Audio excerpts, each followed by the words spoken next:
Institucionet më morën vajzat. Kam dhimbje të tregoj këto gjëra. Ka njësuar mbi familjen tradicionale, formuar nga babai, nëna dhe fëmijët. Këta fëmijë dërgohen në familje ku kanë gjetur raste të pedofilisë. Përshëndetje miq dhe mirë se erdhët në këtë video. Keni hyrë në kanalin tim zyrtar në YouTube, Odeta Dume Mandro. Për të qenë pjesë e live-eve të mia, mund të abonoheni duke klikuar poshtë tek fotoja ime. Ditën e sotme me live-in tim ne do shkojmë në Itali. Në fakt, do të kem 2 shtetas italian, të cilët kërkojnë të denoncojnë historinë e tyre këtu në live me Odetën. Duke ditur që kohët e fundit kam sjellë histori shqiptare të nënave shqiptare emigrante në Itali që fatkeqësisht fëmijët ju janë marrë nga shërbimi social dhe janë në një betejë me shtetin italian, një nën italiane me emrin Saba, e cila ka miq shqiptar, ka mësuar për këtë dritare dhe ajo është një nën fatkeqe do ta quaja, e cila edhe pse ka në shtetësi italiane, shteti vet, shërbimi social i ka marrë fëmijët, 2 fëmijët e saj të mitur, shërbimi social shtetëror dhe arsyet janë banale. Së bashku me avokatin e saj, Gianluca Gismondi, të dy do t'jenë në këtë live, do t'rregojnë historinë, por dhe avokati Gianluca Gismondi do t'rregojë se si funksionon drejtësia në Itali dhe çfarë abuzimesh të mëdha bëhen nga shërbimi social shtetëror në shtetin italian. Kështu që do hap dritaret dhe do i ftoj menjëherë. Ciao Saba, ciao Gianluca. Ciao, buonasera. Në fakt, do mundohemi sot të flasim shqip për gjitha audiencën shqiptare, ndaj do na vi dhe në ndihmë Tina, kështu që më lejoni të përshëndes dhe Tinën. Tina, përshëndetje. Përshëndetje Odeta. Falenderoj që do të kem sot këtu në këtë live për të na ndihmuar me përkthimin e Sabës dhe Gianlucës. Dhe do e nis intervistën me Sabën, një nën italiane e cila ka probleme me shërbimin social. Mund të na i tregojë historinë çfarë ka ndodhur? Ok, allora, praticamente la mia storia inizia 1 anno e mezzo fa. Historia ime nisi 1 vit e gjysmë para.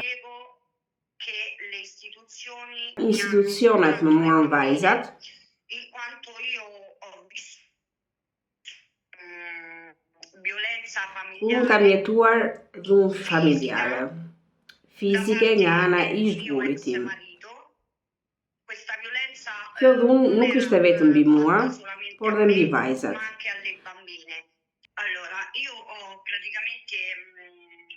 Atëherë unë praktikisht kam 4 fëmijë. Më i madhi është i martuar prej 4 vitesh. Një vajzë 20 vjeçare që ri me mua dhe 2 të tjerat, një 14 dhe një 9 vjeçare, që janë në shtëpi familjare.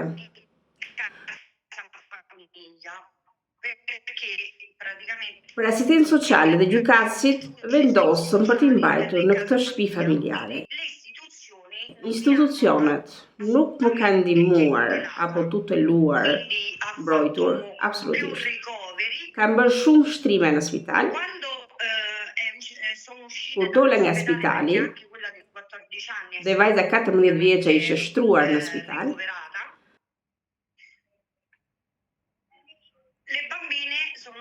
vajza dol nga spitali me dali të mbrojtur. Mund të shkojnë në shkollë. E rëndësishme që shkolla kishte të gjitha masat e nevojshme dhe paraprake. Do me thënë, suministrimin e ilaçeve dhe gjithë të tjerat. E dashur Tina, përpara se Saba të vazhdoj historinë, dua t'i bëj një pyetje avokatit Gianluca, pse ndodhin këto gjëra në shtetin italian? Pse është bërë kaq problem shërbimi social në Itali, jo vetëm me nëna italiane, por fatkeqësisht dhe me emigrantë të kombësive të ndryshe. Është shërbimi social shumë i rreptë në Itali apo ka vend për abuzim aty? Atëherë, praktikuar vetëm mbi dhunën familjare, në teori duhet larguar prindi autori i dhunës familjare. Po shpesh ndodh që shërbimi social japin vendime mbi këtë baba.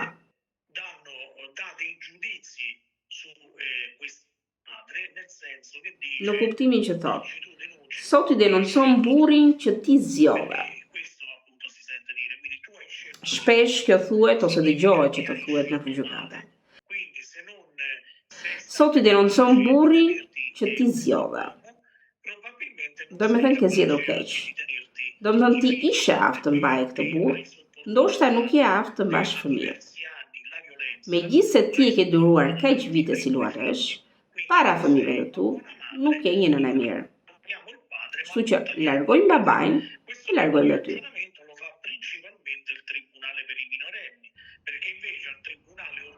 Ky lloj arsyetimi e bën si fillim gjykata e të miturve, ndërsa gjykata ordinare ose jo e zakonshme, që për fat të keq duhet të them, që denunça që bëhet nga një nga prindrit mund të jetë instrumentale ose reale, ku largohet prindi i konsideruar i dhunshëm dhe fëmijët ja fidojnë ose besohen prindit tjetër. Kjo është problematika e quajtur dhuna institucionale, ose shpesh le të themi që e takojmë ose e hasim në gjykatën e të miturve. Okej, Saba, unë dua të mësoj nga ty ditën e sotme konkretisht çfarë ndodhi me fëmijët e tu pas një denoncimi dhune që ju raportuar në familjen tuaj, bashkëshorti ish, bashkëshorti juaj ju dhunoi. Çfarë ndodhi më pas me shërbimin social? Sì, è successo che io ho chiesto appunto loro Kërkoj ndihmën e shërbimit social për vete dhe vajzat. Por shërbimi social nuk donte t'ia dinte.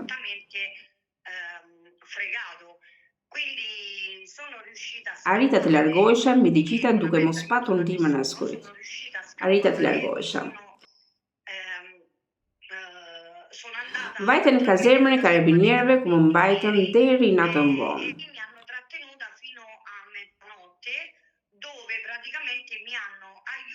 Ku më ndihmuan të gjeja një akomodim, ku mund të shkoja në mbrojtje. Do me thënë, në fillim më dërguan tek shtëpia e mamas së mëkjeqës së vajzës madhe, ku kemi qëndruar 4-5 ditë.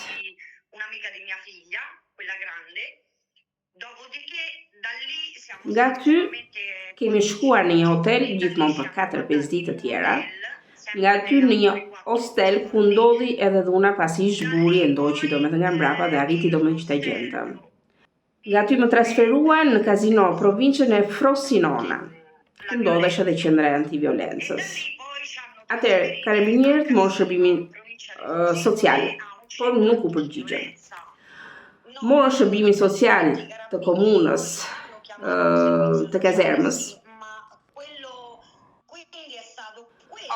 ku vajta dhe ishte ky shërbim, që i thot karabinierëve për të më akomoduar në hotel atë dhe vajzat, domethënë Sabën edhe vajzat, duhet të ndërhyj shërbimi social i rezidencës ku ndodhesh Saba.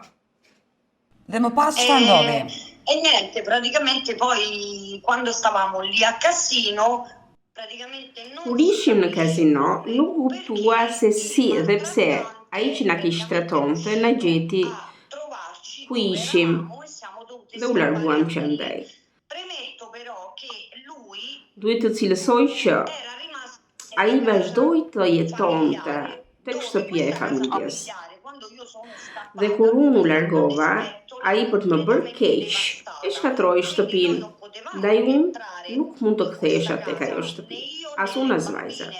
Saba, sa vjeç kanë qenë fëmijët në atë kohë kur shërbimi social shtetëror në Itali ju strehoi dhe çfarë ndodhi? Si u morën fëmijët dhe ju humbët të drejtat si një nën? Nel 2023. Në 2023 kemi qenë tek shtëpia e antiviolencës. Në vazhdim ai na gjeti edhe atje dhe u detyruam të largoheshim. Kur u kthyem në shtëpi, këtu ndodhi edhe dëmi, sepse kur u kthyem tek shtëpia jon,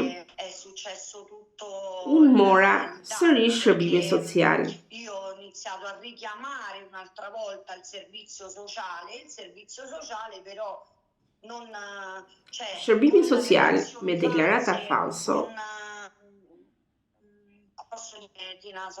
Kam dhimbje të tregoj këto gjëra. E dashur Saba, sa kohë u bë le të themi që je në një luftë me drejtësinë aty në Itali dhe sa vite u bë që i ke humbur të drejtat si nën mbi ata fëmijë? E ka marrë nga 4 marsi i 2024-s.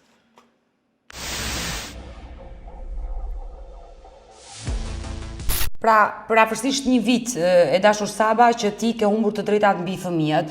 Avokat Gianluca, realisht në asnjë vend të botës nuk ndodh që një grua të dhunuar t'i merren fëmijët. Kjo gjë nuk ndodh as në vendin tonë, as në Shqipëri, që ndoshta Shqipëria nuk kemi pjesë e Bashkimit Evropian, por mbi gjitha në shumë drejtime jemi më ulët se Italia. Si ka mundësi që në një vend europian të ndodhin këto skandale, një nënë të dhunuar që nuk merret në mbrojtje, por i merren fëmijët?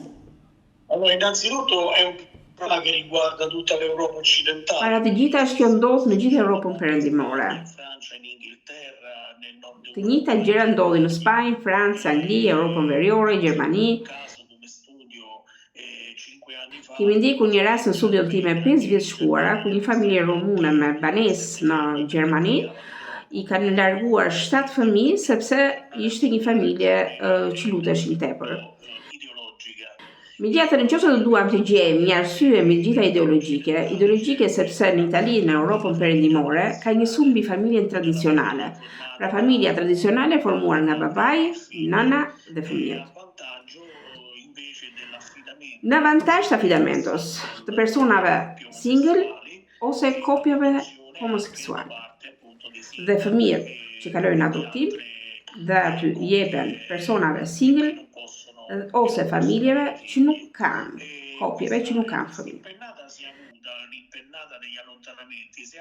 Kjo kthesë e largimit nisi nga 2016 nga ligji i Unionit Civile, nga ku një deputet i njohur italian ka publikuar ose ka shpallur publikisht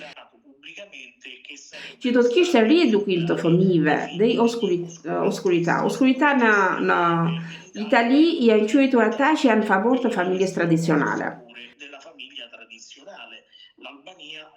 Shqipëria është një vend që familja tradicionale ka peshë në vet, nga ajo që më raportohet nga klientët e mi shqiptar apo kosovar, që familja është e tipit patriarkal, siç ishte në Itali më përpara.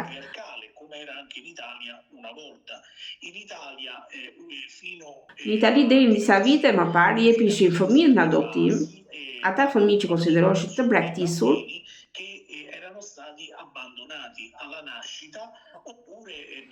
ose fëmijët që ishin të braktisur mbas lindjes, zakonisht i kaloheshin familjarëve. Tani nuk mundohet më një gjë e tillë, është e pamundur. Zakonisht ta fëmijë konsiderohet të braktisur nga në shërbimi social dhe nëse janë të lënë në bazë dore. Për sa i përket të gjitha këto që shkruajnë, sidomos relacionet që shkruajnë shërbimi social, që janë publiko oficiale, zyrtar publik, në ndërtimin e provave dhe të denuncës, zakonisht këto referte janë false dhe është shumë e vështirë që kundërshtohen.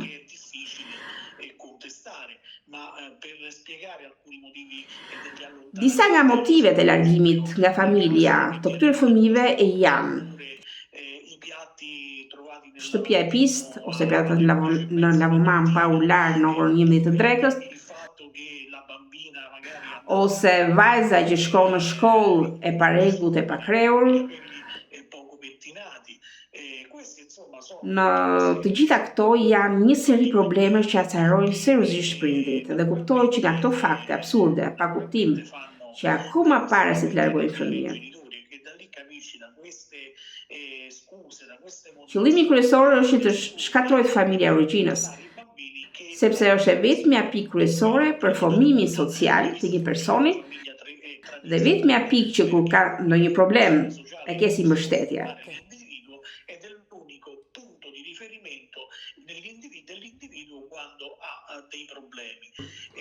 Problemi i dytë është i natyrës ekonomike, se kur largojnë këta fëmijë nuk bëhen me titull gratuito, falas. Shtëpia familjare që i fton merr të ardhurat nga komuna dhe rajoni. Personi që emarohet nga gjykata për të kuruar ose tuteluar mbrojtur fëmijën paguhet nga shteti.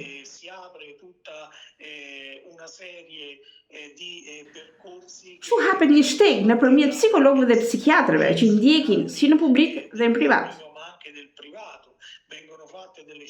Hapet QTU-ja që kushtojnë shumë dhe të gjitha këto gjëra, si QTU-ja, si psikologët, psikiatrët, publik ose privat, duhen paguar.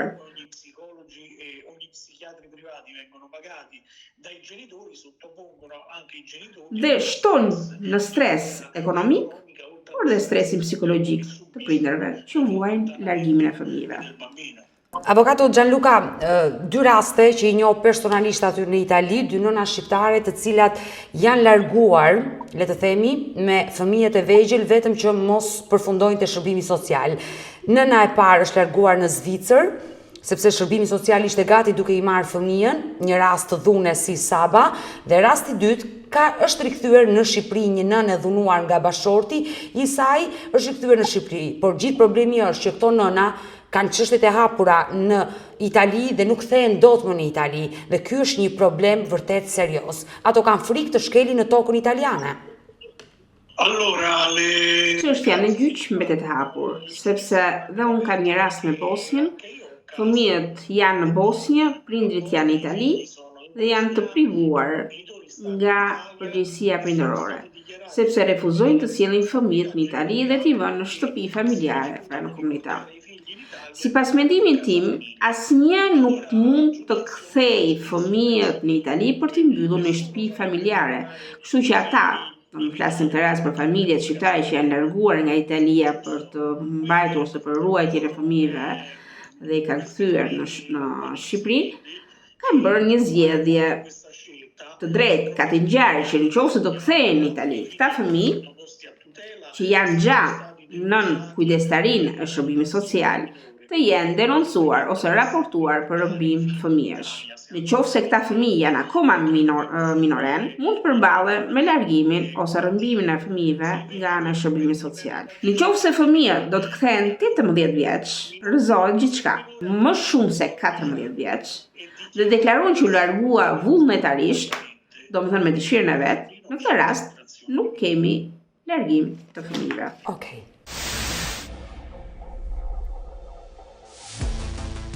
E dashur Saba, çfarë po ndodh me historinë tënde? U bë një kohë gjatë që je drejtuar pikërisht gjykatave, çështja jote po vazhdon, ndërkohë je pranë avokatit Gianluca i cili të mbron për çështjen tënde. Çfarë po ndodh dhe çfarë pritet dhe çfarë është meraku jot më i madh si nan? Do e fitosh këtë betejë? Allora, la speranza c'è perché io sto combattendo. Shpresa është se unë po luftoj me thonje kthetra, sepse shteti ka bërë një gjë jo të lishme. Relacionet false, gjykat çdo gjë, instancat që ne bëjmë i arkivojnë. Duan të dërgojnë vajzat në një shtëpi familjare.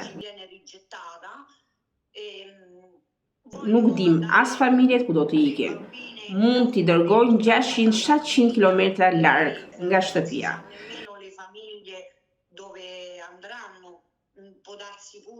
Mund të jenë familje single, mund të jenë familje homoseksuale, sikur se thotë edhe avokat Gismondi,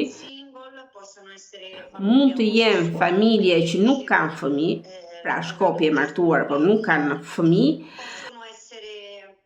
Dhe sikur se ka ndodhur në disa raste në Itali, këta fëmijë dërgohen në familje ku kanë gjetur raste të pedofilisë.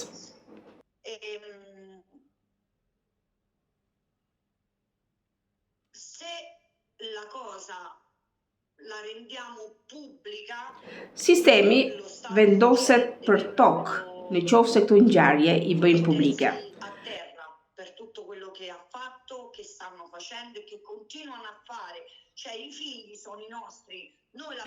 Fëmijët janë tanët. I kemi lindur ne. Të gjitha familjet e botës mund të kenë probleme midis çiftit, por të heqin fëmijët është e tmerrshme.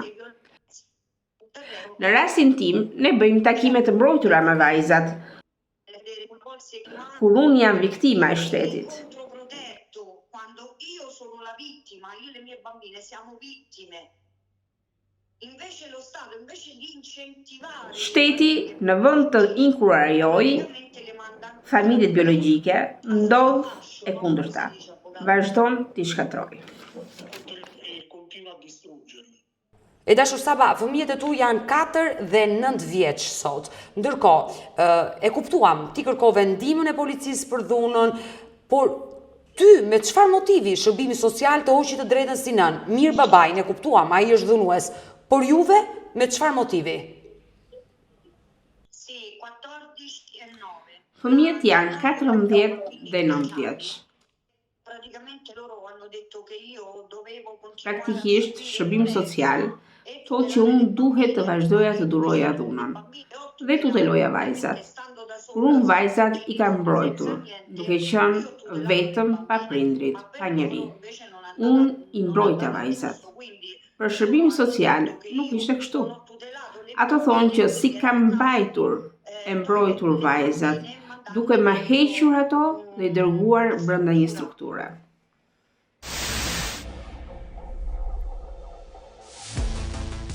I dashur Gianluca, për mua si gazetare, edhe si nën, është një skandal. Një nën që vërtet ndoshta nuk është e aftë të ruaj fëmijët e saj nga dhuna, nga ambienti ku ajo jetonte, por aty në Itali shërbimi social këto nëna të dhunuara i hedh në rrugë? Kështu funksionon në Itali?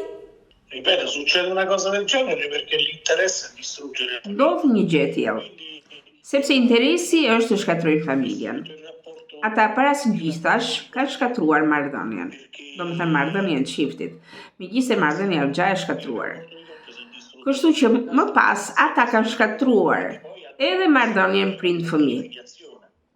Me babain, sepse baban e ka futur në burg, dhe me nënën, sepse i kanë futur fëmijët në burg, në thonjza. Sepse shtëpia familjare është strukturuar si burgu, ndoshta edhe më keq. Duke parë që zonja duhet të bëjë si gjithë prindrit, pastaj që i kanë fëmijët në shtëpi familjare, duhet bëjnë takime të mbrojtura. Por le të shpjegojmë se si zhvillohet një takim i mbrojtur në këto ambiente, pratikamente në shtëpinë familjare. Takimi i mbrojtur zhvillohet në 1 orë, në praninë të një edukatori, i cili mbikëqyr që i mituri të mos tregojë asgjë nga ato që bën dhe çfarë ndodh. Në shtëpinë familjare, sapo i mituri përpiqet të tregojë diçka, ose prindi bën ndonjë pyetje të sikletshme për sistemin, takimi ndepritet.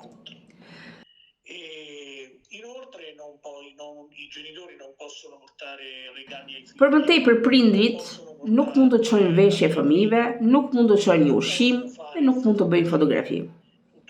E gjithë kjo, sipas gjykimit tim, ka për qëllim shkëputjen gjithnjë e më shumë të fëmijëve nga prindrit.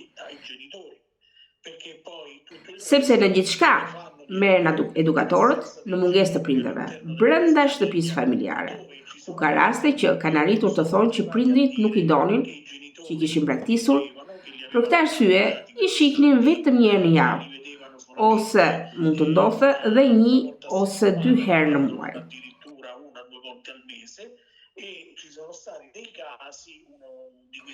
Ka patur raste, një nga këto raste është dhe u fol në programin tim, hajdutët e fëmijëve.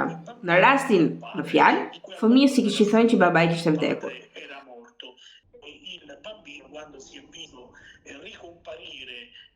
Dhe fëmija kur e pa babain të rishfaqes, u habit dhe tha: "Jam i befasuar sepse më kishin thënë që kishte vdekur, që ishe në qiell me Jezusin." I dashur Gianluca dhe Saba, çfarë pritet, le të themi, në muajt në vijim? Si e shikon çështjen e Sabës Gianluca? A do arri kjo nën, le të themi, fatkeqe? A do t'i marri fëmijët e saj? Per il caso di Saba, io ho visto qualche documento. Në rastin e Sabës, unë pash disa dokumenta dhe po bëjmë bashkë një betejë për t'i kthyer fëmijët në shtëpi. Dhe sepse Saba ka një situatë të veçantë. Njëra nga vajzat, ajo që është 15 vjeçare, dëshiron të hap derën e shtëpisë familjare dhe kthehet në shtëpi për të shpëtuar vajzën tjetër, 8 vjeçare. Në qoftë se një gjë e tillë do të ndodhte, ajo do kërcënoi dhe menjëherë vajza, pavarësisht faktit, do t'i gjej një familje kujdestare që unë personalisht nuk e shikoj të nevojshme, do dërgoj 700 kilometra larg Romës. Prandaj problemi i Sabës është pikërisht ky. Për sa i përket ligjit, është e vështirë të arrihet aktualisht kthimi i vajzës në shtëpi. Saba ka zgjidhur të gjitha ato dobësi, thonjza, që nuk i kishte, por që gjithsesi i kishte konstatuar shërbimi social. Kështu që fëmijët mund të ktheheshin menjëherë. Shërbimi social në vend të kthej fëmijët prindërve, po realizon e punon për kujdestarinë e një familje tjetër. Si mund t'i bësh vetës pyetje se cila familje do t'i kishte interes ta merrte në kujdestari një vajzë 15 vjeçare? Çfarë lloj familje dhe çfarë lloj interesi mund të shihet pas kësaj? Unë do ta bëja këtë pyetje. Saba, a i takon fëmijët, të kanë lënë një orar takimi për t'i takuar të paktën të dyja vajzat 14 vjeç dhe 8 vjeç, që mos gaboj me moshat? Vado una volta a settimana, un'ora. Shkoj një herë në javë, një orë në praninë e edukatores. Me edukatoren e pranishme, sigurisht. Unë nuk kam mundësi nëse dua t'u them diçka fëmijëve. Duhet të jem shumë e kujdesshme se çfarë duhet t'u them, sepse edukatorja menjëherë shkruan gjithçka. Gjëra që dhe kur ndoshta duhet të çoj diçka, duhet të marr me vete faturën tatimore, sepse ata duhet të rimbushësohen nga shteti. Pra është një situatë, nuk të vetëm një biznes, por edhe më shumë. Ta quajmë një sekt, le ta quajmë kështu. E dashur Saba, unë të falenderoj që së bashku me avokatin Gianluca vendosët në një dritare, në një media shqiptare të flisnin për këtë problem, sepse shumë gra shqiptare, emigrante në shtetin italian, me ëndra plot që janë nisur në Itali për një jetë më të mirë se ajo e Shqipërisë, kanë lënë vendin e tyre për të ardhur në Itali dhe aty janë përballur me padrejtësi duke u marrë fëmijët. Dhe shpeshherë ne që jetojmë këtu në Shqipëri, unë këtu në Tiranë, sa herë dyshoj dhe thosha si ka mundësi shërbimi social italian mund të marrë fëmijët për arsye banale, kjo është e pamundur. Por kur një nën italiane del dhe flet që po, kjo është e vërtet, edhe mua më ka ndodhur, kjo tregon të vërtetën çfarë ndodh në Itali. Ndërkohë, nuk e di nëse Saba kërkon, ndoshta zëri i saj në një media shqiptare mund të sensibilizojë shumë, por nuk e dim sa do ta ndihmojmë. Ka një mesazh që ditën e sotme do t'i japi?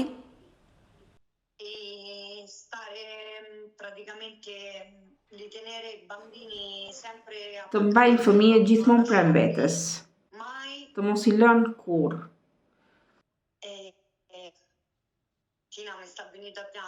Më vjen të qaj dhe është shumë e rëndë çfarë ka ndodhur.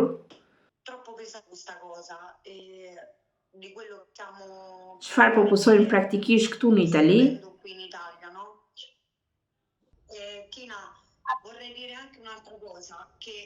Do doja të thoja edhe diçka tjetër. Në grupin tim ka nëna dhe baballar, të cilëve janë hequr fëmijët, praktikisht nga djepi në spital, por edhe në shtëpi.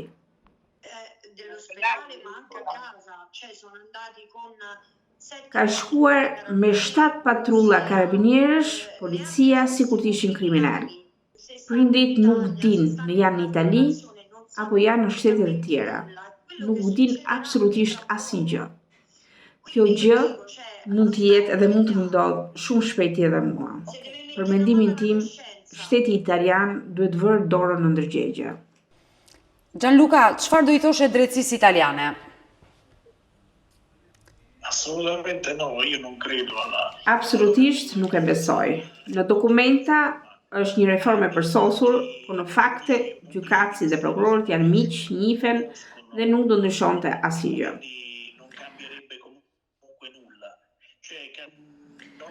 Në qoftë se ti ke një karrierë fikse si gjykatës ose si prokuror, nuk ju mohohet mundësia të njihen mes tyre dhe të bëhen shok. Italia është vend i rekomandimit, i të njohurve, i mirësive. Reforma e gjykatës është një reformë që e urojmë shpejt. Do nisim të mbledhim dhe firmat, por jeta na ka mësuar që nëse nuk ke njeri në parlament, nuk shkon asnjë vend. Domethënë nuk bën asgjë. Reforma e vërtet do të reforma e kushtetutës. Në qoftë se që eliminon magjistraturën, gjykatësin, si fuqi e shtetit, si fuqia e tretë e shtetit, si fuqia gjyqësore, dhe transformon atë gjykatësin në dipendent publik, me natyrë zgjedhore. Pasi çdo 4 vjet, ato duhet të jenë zgjedhur nga populli, me zgjedhje të lira, siç ndodh në Shtetet e Bashkuara, vetëm me një gjyqësor, me zgjedhje, mund të jetë vërtet indeksi i anësisë. Gjyqësori siç është strukturuar sot nuk është një gjyqësor i pamshëm. Përkundazi, në Itali gjyqësori është i politizuar. Këtë nuk e thot avokat Gismondi, por e kanë thënë shumë nga juristët tanë. Kjo që unë ndjej, ti them gjyqësorit. Pastaj, gjyqësori minoril, ai fëminor, është shumicën e rasteve formuar nga gra. Duhet të vënë një dorë mbi tërgjegjen e tyre, të kuptojnë që kur vjen dhe vendosin mbi raportin prindër-fëmijë, krijojnë trauma fëmijëve dhe prindërve. Trauma vështirë të përriparueshme dhe vështirë për të duruar.